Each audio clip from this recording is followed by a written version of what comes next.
कि श्री जनक दुलारी सीता उपदेश कि श्री जनक दुलारी सीता ने अब बचपन में कौतुक दिखलाया।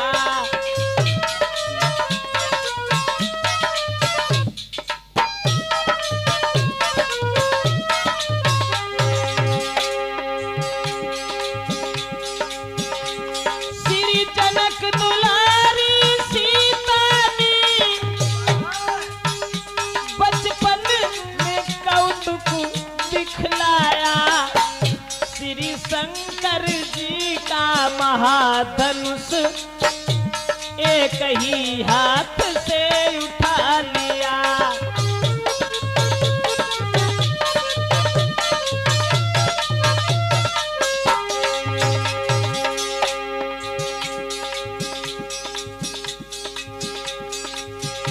देखा श्री जनक राज ने जब सीता ने धनुष उठाओ है, दरबार में तुरंत पहुंच कर किए सबको ये वचन सुनाओ है।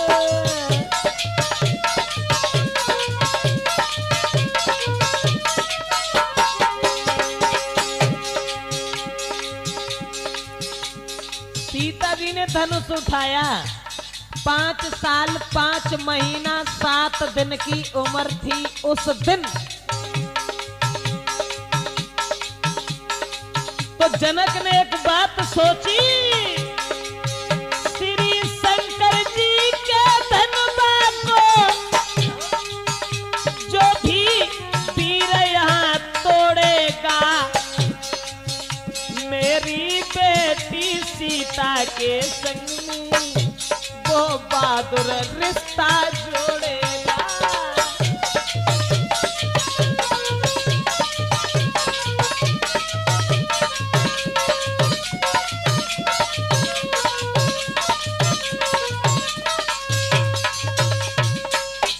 भैया जब सीता ने धनुष उठा लिया तो जनक ने यह सोच लिया कि हम अपनी पुत्री का विवाह करेंगे और विवाह उसी के साथ करेंगे जो इस धनुष को तोड़ देगा। यह बात सोचने के बाद में जनक ने स्वयंवर का इंतजाम किया और सीता के स्वयंवर की तैयारियां की।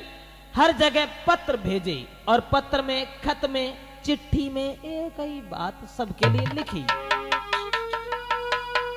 कि जिस महावीर की महाशक्ति और ये धनबा तोड़ गिराएगी, बस उसी वीर को निर्विवाद जानकी विवाही जाएगी।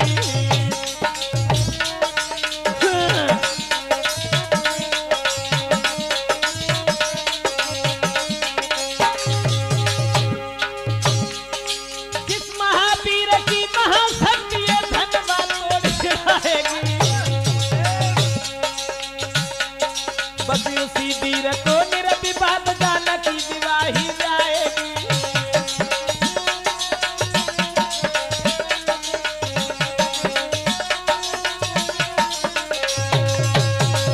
खत लिखा और सबके लिए ये पत्र भेजे और ये कहा कि जो भगवान भोले बाबा के धनुष को तोड़ेगा उसी के साथ में हम अपनी पुत्री सीता का विवाह करें। दोस्तों ये खबर सुनकर के बड़े बड़े बहादुर लोग धनुष को तोड़ने के लिए, सीता जी के साथ रिश्ता जोड़ने के लिए तैयार हो गए और सब बहादुर लोग धनुष को तोड़ने की चाहत में भाग खड़े हुए। अब ऐसा हुआ कि पाते ही खबर स्वयंवर की श्री जनक राज के धाम चले।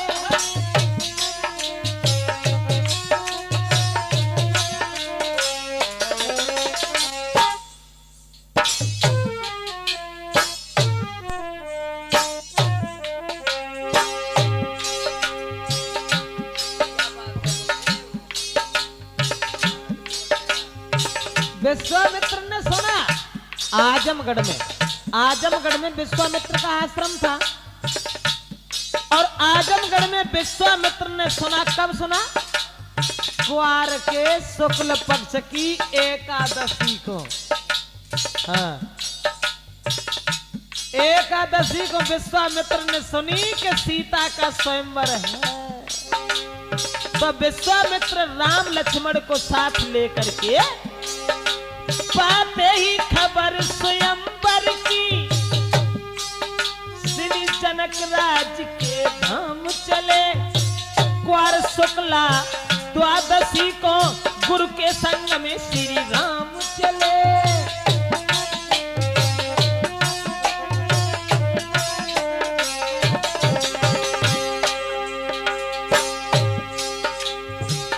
एकादशी को खबर मिली लला,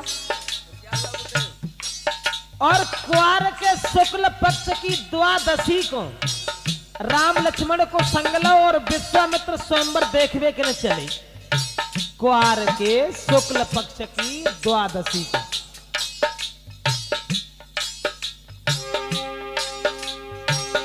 अब बड़े आगे, थोड़ा आगे बढ़ के देखा।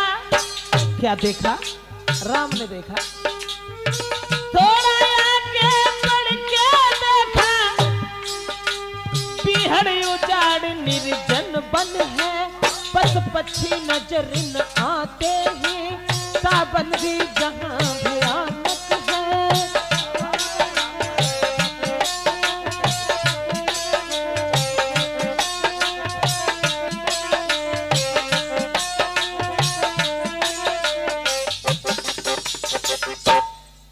साथियों, अब तो क्वार के शुक्ल पक्ष की द्वादशी को विश्वामित्र चले और राम लक्ष्मण को संग लेवे के बाद में एक ऐसे वन में पहुंचे जिस वन में पशु पक्षी भी नजर नहीं आ रहे हैं, केवल निर्जन वन था। उस वन में एक पत्थर की स्त्री पड़ी हुई थी वन में।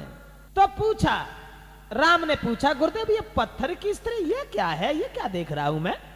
तो विश्वामित्र ने कहा, बेटा राम, ये गौतम ऋषि की पत्नी है अहिल्या। इंद्र ने जब इनके साथ छल किया था, इंद्र ने देखा एक दिन कि अहिल्या बहुत सुंदर है। हाँ, तो इंद्र ने यह सोचा कि हम अहिल्या के साथ छल कैसे करें। अब इंद्र जो था इधर उधर भटकने लगा, सोचने लगा अब हम क्या करें क्या न करें। गौतम सारे दिन घर में रहते हैं। अब इंद्र जो था वो पहुंच गया, कहां पहुंच गया? चंद्रमा के पास। और चंद्रमा को हाथ पकड़ के इंद्र ने समझाया कि एक बात कही कि तुम मुर्गा बन जाना, तुम मुर्गा बन जाना, मैं बाबा बन जाऊंगा। तुम मुर्गा बन जाना, मैं साधु बन जाऊंगा। गौतम को बहकाना, मैं छल कर आऊंगा। तुम मुर्गा बन जाना, मैं साधु बन जाऊंगा। तुम मुर्गा बन जाना।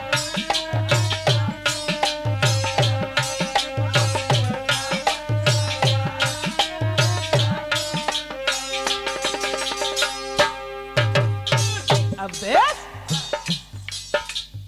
विश्वामित्र पेड़ पे बैठा रहे के राम को समझाने लगे कि इंद्र को चैन ना आया अहिल्या को देख के।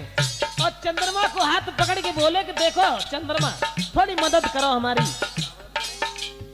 गौतम ऋषि जाते हैं गंगा स्नान करने के लिए। तुम रात समय जाना, आवाज लगा देना, मैं घर घुस जाऊंगा, ऋषि को बहका लेना।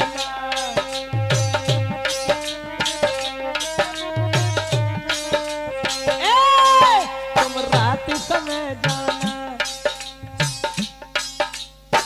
किसने कही? चंद्रमा से इंद्र ने।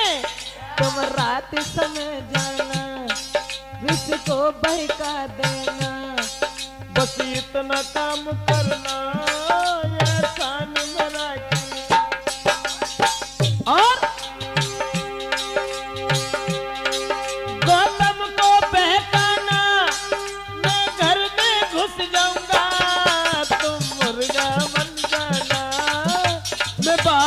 बन जाऊंगा तो मुर्गा बन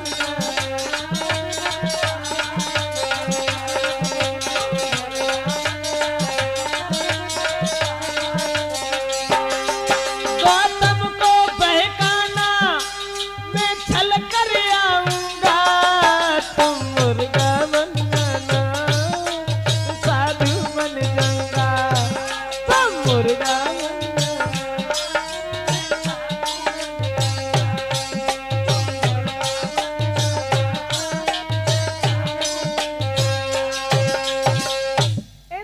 कही चंद्रमा तुम ऐसा करो मुर्गा बनने के बाद में और वहां आवाज लगा देना। जब आवाज लगा दोगे तो गौतम ऋषि चले जाएंगे गंगा स्नान करने के लिए, घर खाली मिल जाएगा, हम अहिल्या के साथ छल कर देंगे। इतनी बात सुन के चंद्रमा ने जो हती सो रात में वो चंद्रमा मुर्गा बन गो और मुर्गा बनवे के बाद में कि बा मुर्गा ने बादर फारो रे बोला 3 बजे बा मुर्गा ने बादर फारो रे बोला 3 बजे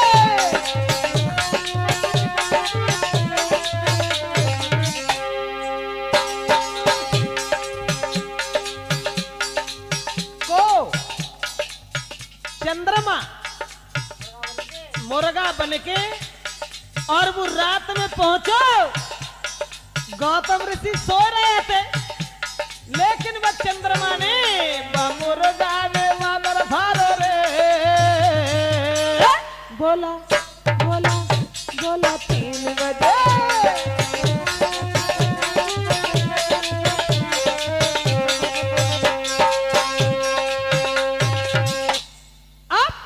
गौतम ऋषि जो थे वो गंगा स्नान करने को चले गए। सोचने लगे अरे आप तो बड़ी जल्दी सवेरे हो समझ में रहे आओ। वे तुरंत ही वस्त्र उठाए और गंगा स्नान करने को चले गए। तो इंद्र ने अहिल्या के साथ में छल किया। अब अहिल्या के साथ जब छल किया गौतम ऋषि ने उधर देखा। अब तुरंत ही बताया उन्होंने गंगा ने कि तुम्हारे घर में छल हो रहा है। तुरंत आए और उन्होंने अपनी स्त्री को श्राप दे करके पत्थर बना दिया। बस बेई पत्थर जो अहिल्या पड़ी है तासे तुम इनको उद्धार करो। राम तुम्हारे चरणों की धूल अगर इनके ऊपर पड़ जाए तो इनका उद्धार हो जाए। अब के गुरु विश्वामित्र के कहने से और अहिल्या का उद्धार किया।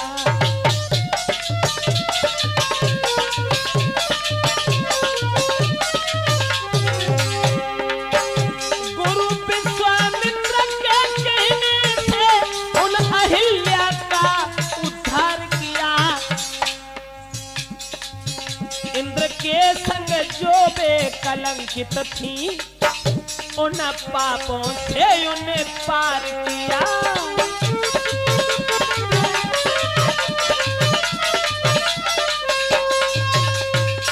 अहिल्या का उद्धार करने के बाद में भगवान मर्यादा पुरुषोत्तम श्री राम छोटे भैया लक्ष्मण को संग लेके अब आगे चले और जब क्वार की पूर्णमासी को कहां पहुंचे? जनक के फूल बाग में कि चले रघुराई राम चले हैं रघुराई के पहुंचे फूल बाग में जाई चले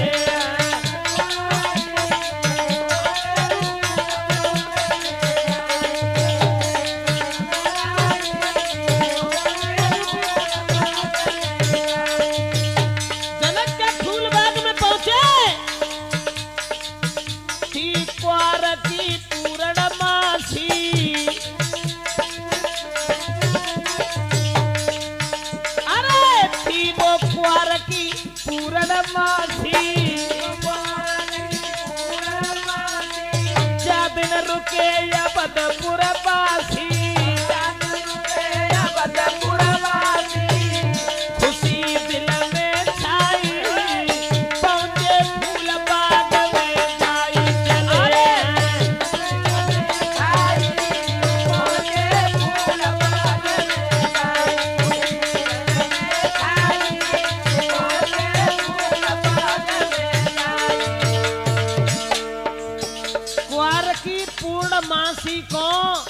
राम और लक्ष्मण पहुंचे जनक के फूल बाग में। अब विश्वामित्र गुरु के ढिंग में बैठे लगन भ्रात के संग में, कहे गुरु समझाई पहुंचे फूल बाग में जाई।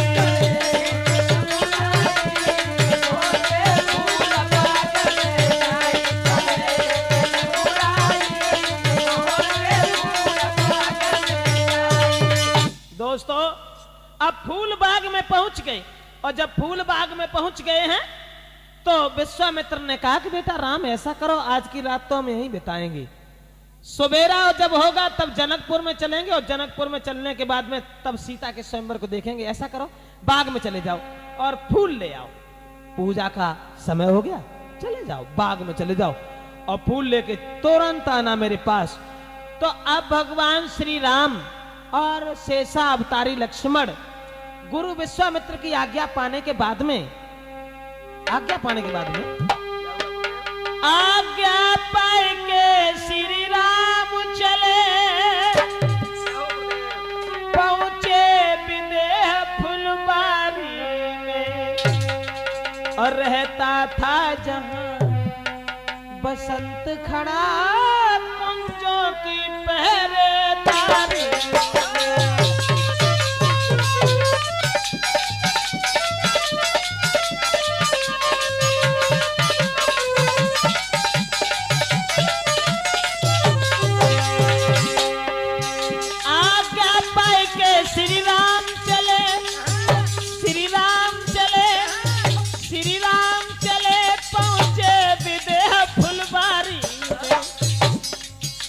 रहता था जहां बसंत खड़ा कुंजों की पहरेदारी।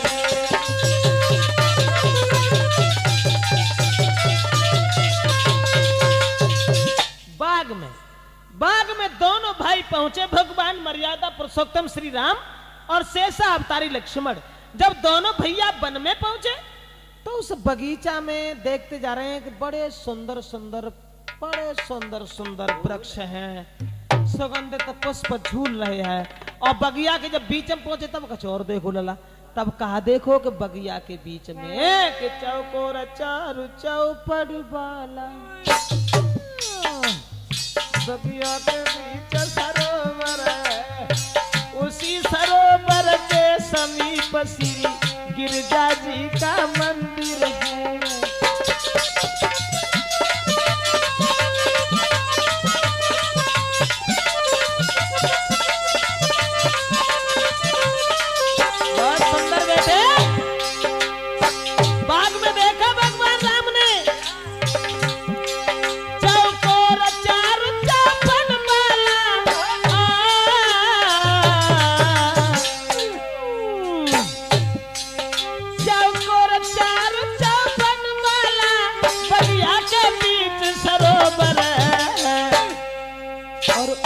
सरोवर के समीप श्री गिरजा जी का मंदिर है।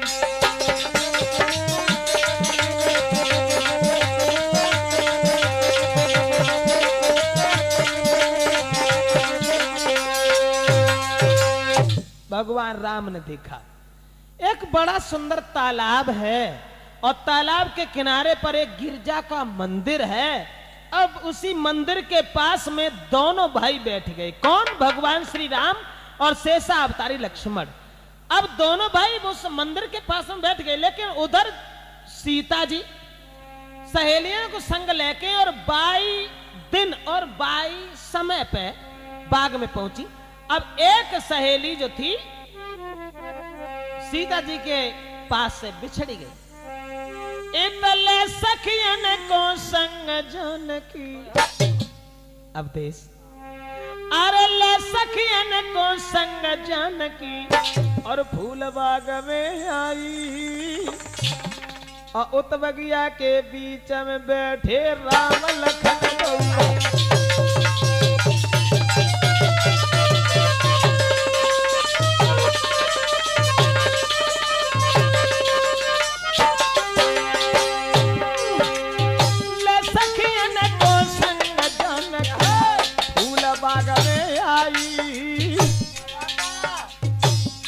बगिया के बीच में बैठे राम लखन गौरा।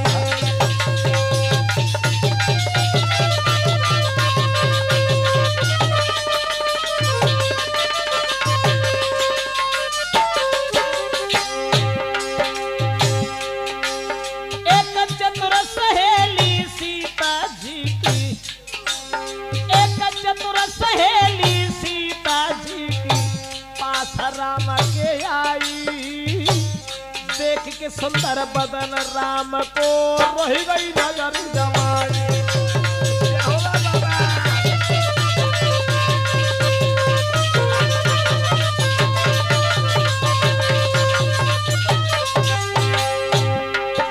और देख राम को चतुर सहेली लौट भाज के आई। सीता जी के ढेंगा से राम के पास पहुंची और राम को देखो तो आंखें फाड़ के रहेगी लला। तुरंत लौट के भागी सीता जी के पास पहुंच के लौट भाज के आई। हाथ पकड़ के सीता जी को बोली उठी समझाई।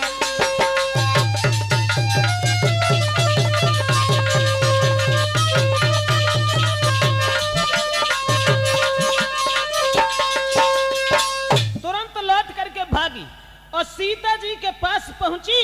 सीता जी को हाथ में पकड़ के जवाब दो सहेली, इतने सुंदर दो राजकुमार इस बगीचा में बैठे हैं जिनके सुंदरता की बढ़ाई 2, 4, 10, 20 दिन नहीं सारी जिंदगी करें फिर भी कम है। लेकिन सहेली हमें तो केवल ये मालूम पड़ता है जिनकी कहानी हमेशा सुनते रही।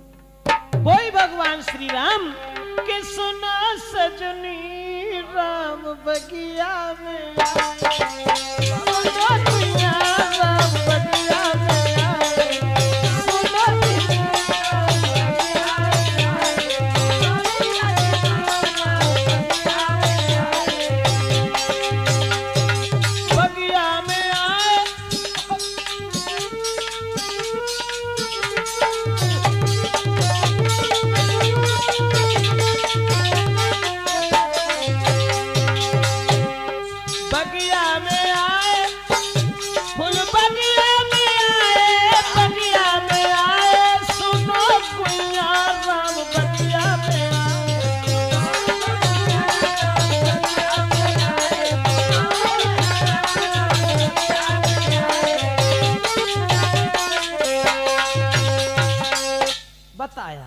उस लड़की ने बताया कि भगवान श्री राम ही मालूम पड़ता है कि बगीचा में मौजूद है।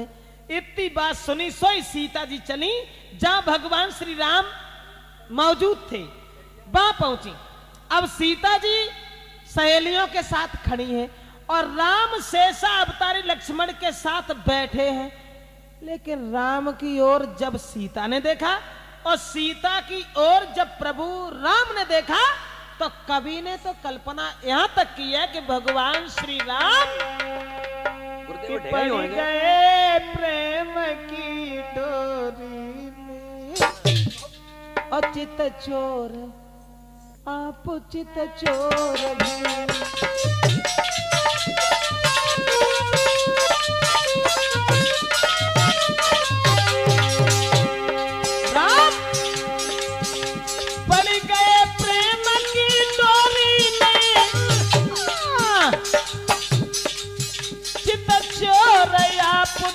चोर भय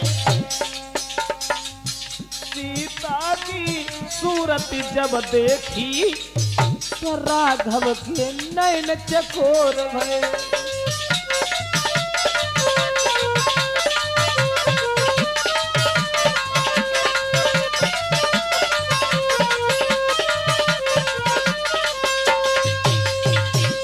भगवान श्री राम अब चेहरा की ओर निहार करके चकोर बन गए और सीता जी राम की ओर निहार करके चकोर बन गई। अब सहेलियां जो थी वो आपस में विचार करने लगी और बात करने लगी। जरा जरा से बालक है लेकिन धनुष तो इससे नहीं टूटेगा भगवान श्री राम के हाथ से। सीता जी का विवाह अगर इन्हीं के साथ हो जाता तो कितना आनंद आता।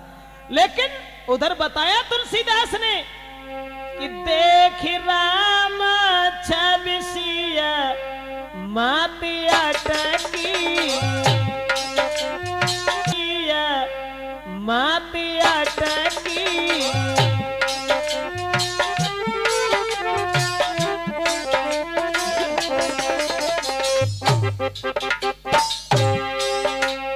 देख राम गति सिय मत अटकी, देख राम छवि सिय मत अटकी, देख राम छवि सिय मत अटकी, देख राम छवि सिय मत अटकी, सिय छवि देख राम मत भटकी।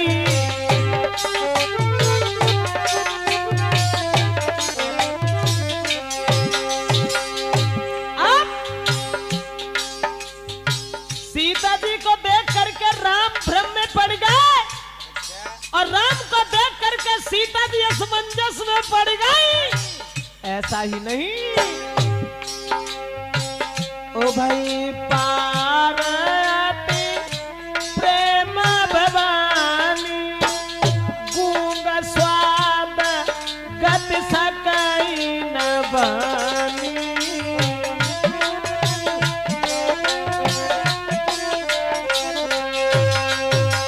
सीता जी को राम ने देखा, भ्रम में पड़ गई। प्रभु चकोर बन सिया चकोरी, बदन मयंक उभय मत चोरी, सिया राम भई गति अजु सोई, चोर की नार जिम प्रकट न रोई।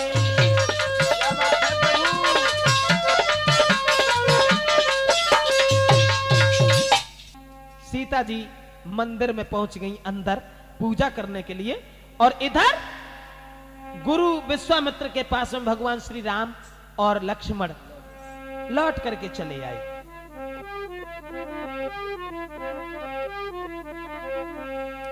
अब सीता जी ने मां भगवती से आराधना की, प्रार्थना की, विनती की, तो सिया मरम लखिसिया भवानी,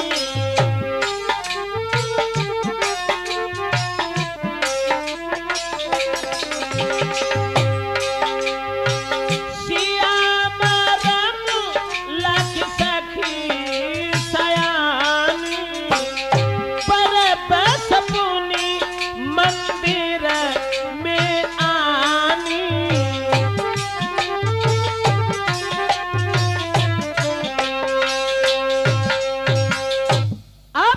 सीता जी जब भवानी के पास मंदिर में पहुंची हैं, तो उधर मां गिरजा ने वरदान दिया, आशीर्वाद दिया कि पुत्री सीता, चाहे धनुष को तोड़ने के लिए हजारों पुरुष जुट जाएं, लेकिन तुम जिसे दिल से चाहोगी बस उसी के हाथ से भगवान भूतनाथ का धनुष टूटेगा। यह आशीर्वाद पाने के बाद सीता जी सहेलियों के साथ घर चली आई।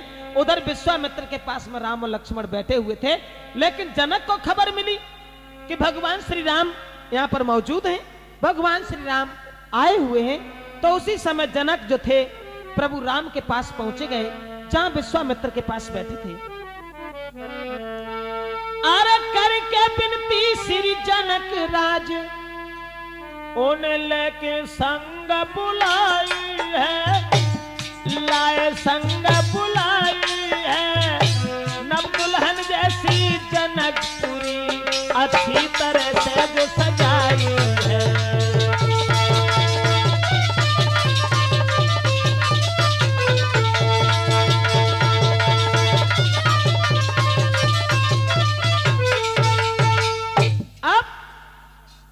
जनक जो थे वो राम और लक्ष्मण को लेकर के पहुंचे। जो जनकपुरी एक नव दुल्हन की तरह सजाई गई थी, उस नव दुल्हन की तरह सजाई हुई जनकपुरी में पहुंच गए, जहां बंधन बारी सुशोभित है, केला के खंभ सुशोभित हैं, गलियों में बिछौना पड़े हैं, बड़े सुगंधित इत्र पड़े हुए हैं।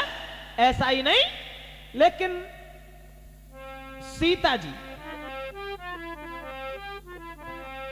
जी के स्वयंवर में जब पहुंच गए,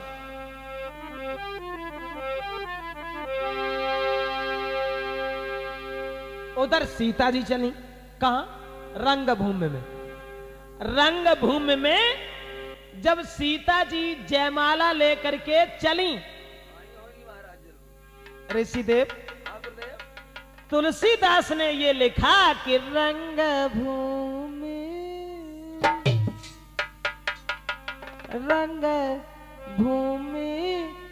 जब सिया पगुधारी, तो मोहे देख सकल नर नारी।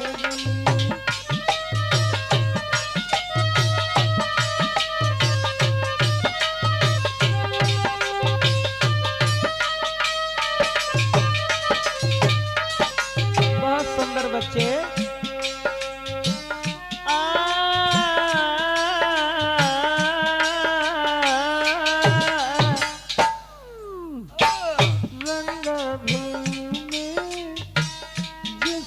पगुधारी मोहे देख सकल नर नारी।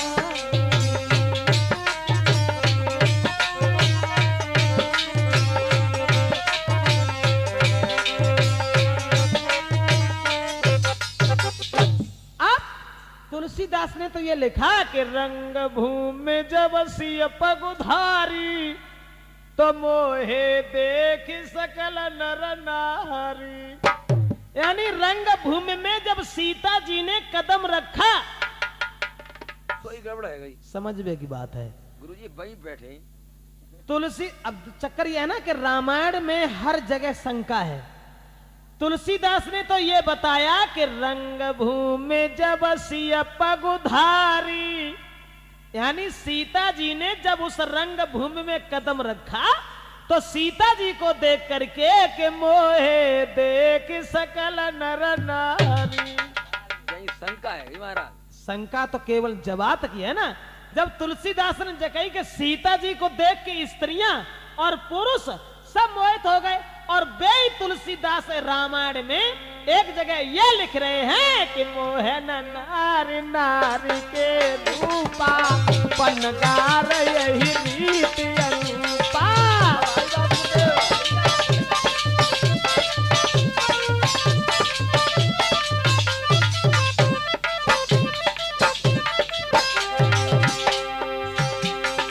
मोहे नारी नारी के रूपा, पनगार यही रीति अनुपा।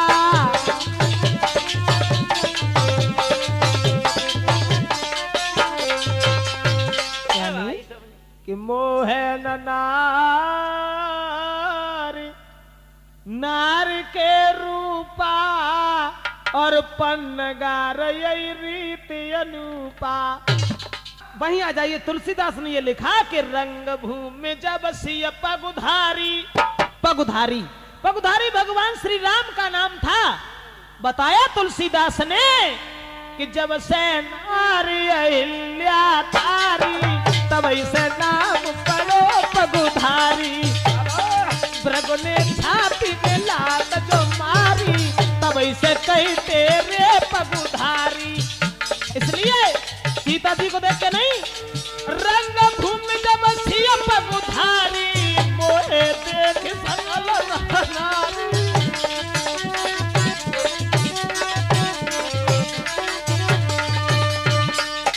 यानी पगुधारी के रंग भूमि जब सिय पगुधारी, तो मोहे देख सकल नर नारी।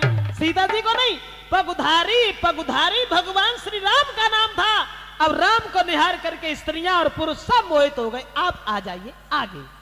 ऐसा हुआ उस रंगभूमि में सीता जी जयमाला लिए खड़ी हैं और श्री राम विश्वामित्र के पास बैठे हैं। बड़े बड़े बहादुर लोग धनुष को तोड़ने के लिए जाने लगे, जोशीले बाजे बज रहे हैं।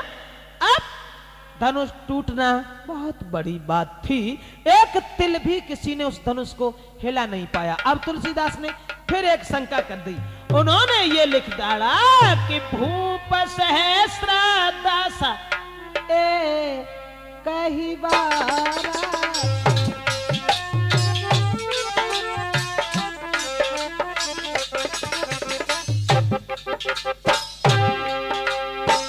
भूप सहस्त्र दस कही बारा, लगे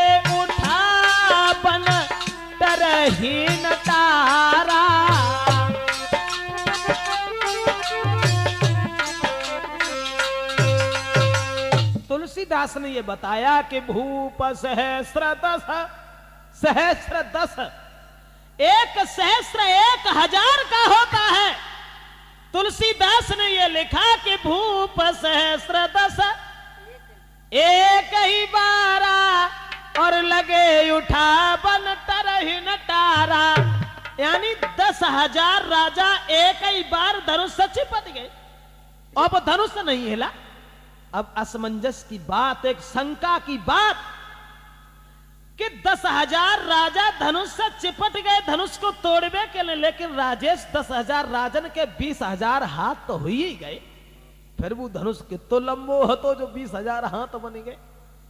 या 10,000 राजा जब धनुष तोड़वे के लिए लग गए और धनुष टूट जातो तो फिर सीता जी किन किन के जयमाला डालती। लेकिन ऐसा नहीं, तुलसीदास ने लिखा, गलत नहीं लिखा कि भूप सहस्र 10 एक ही 12, यानी 10,000 राजा एक ही बार धनुष से चिपट गए। लेकिन भगवान भोले बाबा के धनुष में वो करामात थी, जितने बलवान लग जाते थे उतना ही धनुष लंबा हो जाता था, सबकी ताकत को खींच करके अपने वजन को बढ़ा लेता था।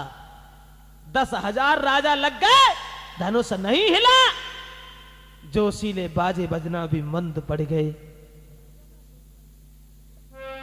जनक उठ करके खड़े हो गए और कहने लगे सभा के लोगों, आज समझ गया मैं, आज मैं समझ गया, अब समझ लिया उन पुरखों की,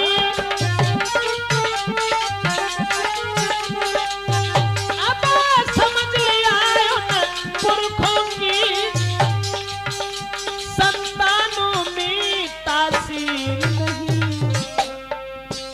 हम खुले तौर से कहते हैं, जनक बोले हम खुले तौर से कहते हैं, पृथ्वी पर कोई वीर नहीं।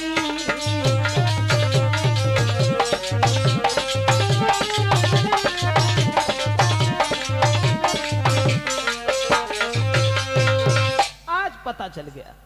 जनक उठ करके खड़े हो गए और कहने लगे सभा के लोगों, आज पता चल गया कि दुनिया में कोई बहादुर नहीं, कोई बहादुर नहीं। अगर मैं ये जानता तो धनुष तोड़ने का संकल्प नहीं करता। समझ गया, समझ गया कि कुंवारी लली नहीं, मैंने प्रथा पेज धनुष की ठानी,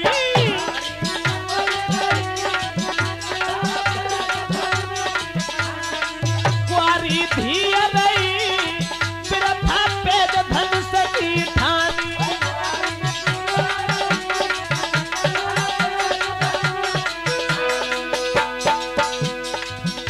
छत्री पे धनुष न टूटो,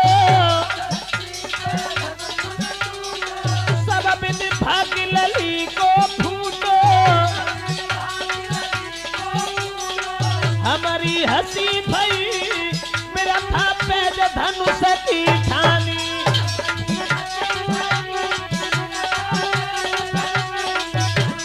कुंवारी धिया रही मेरा था पेज धनुष की ठानी।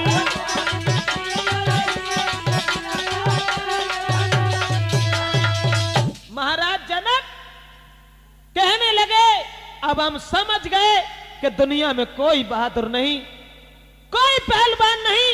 अगर बहादुर होता तो धनुष तोड़ देता। इसलिए सभा के लोगों, अरे मुंह की ओर क्या देख रहे हो तुम लोग, मुंह की ओर क्या देख रहे हो कि तजहुआस निज निज घर जाऊ और रचो न विधि पैदेही विवाहू। सीता जी के विवाह की आस को छोड़ करके और सब लोग अपने अपने घर के लिए चले जाओ। आज मैं समझ गया कि दुनिया में कोई बहादुर नहीं। दोस्तों, सबकी नजर नीचे को झुकी हुई थी, लेकिन शेष अवतारी लक्ष्मण से ये बात सहन नहीं हुई और लक्ष्मण उठ के खड़े हो गए। क्या कह रहे हो जनक, क्या कह रहे हो? बोले इतना महाघात कयुन पुरखों की तासीर नहीं। क्या कहा जनक? अरे फिर से बोलो दुनिया में कोई पीर नहीं, क्या कहा जनक।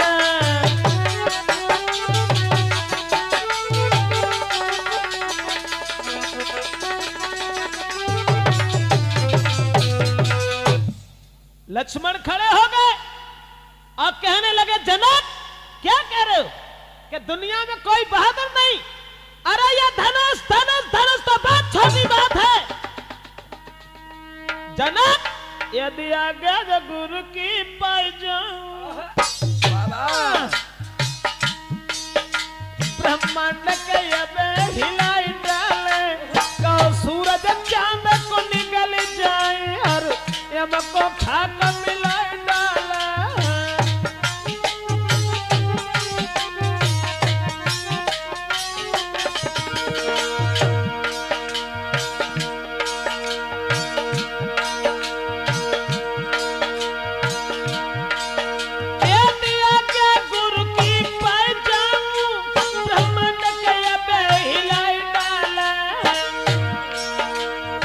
सूरज चांद को निकल जाए और यम को खाक मिलाई डाले।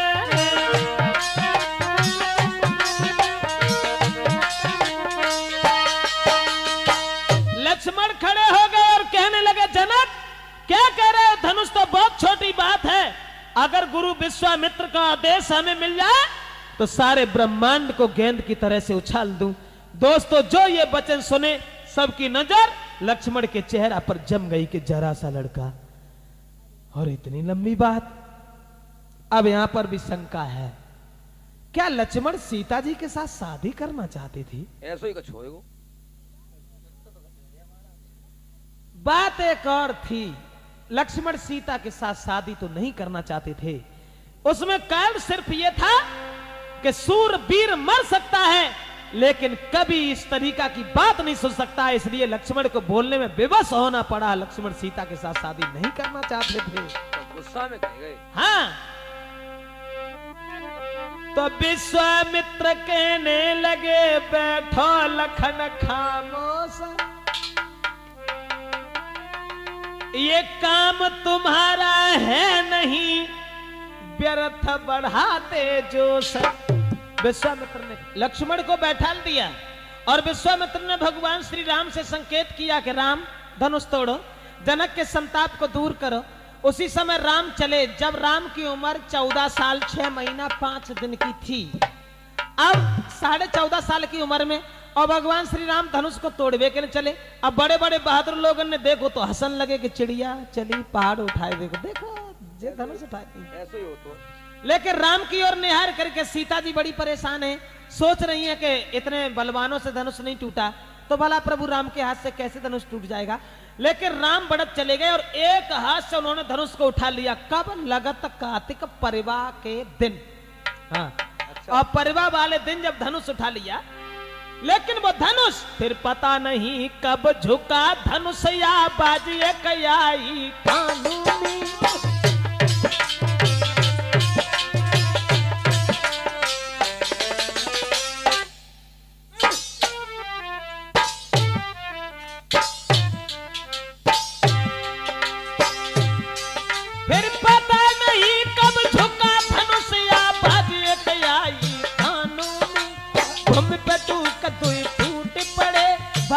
घोर धुन भुवनों में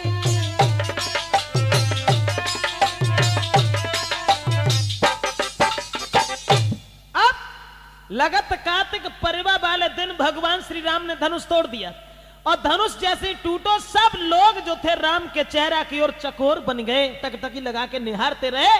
और सीता जी की सहेलियां बोली चलो अब तो धनुष टूट गया, जयमाला पहनाओ। और सीता जी राम के पास ठाड़ी बही। तब राम की उम्र थी 14.5 साल की और सीता की उम्र थी 6.5 साल की।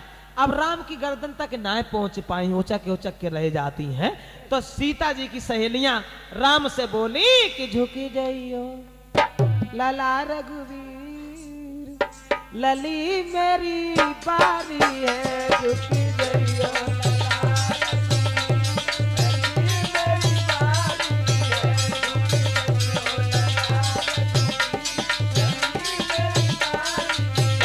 चुक गयो तन कर गुबीर लली मेरी बारी है।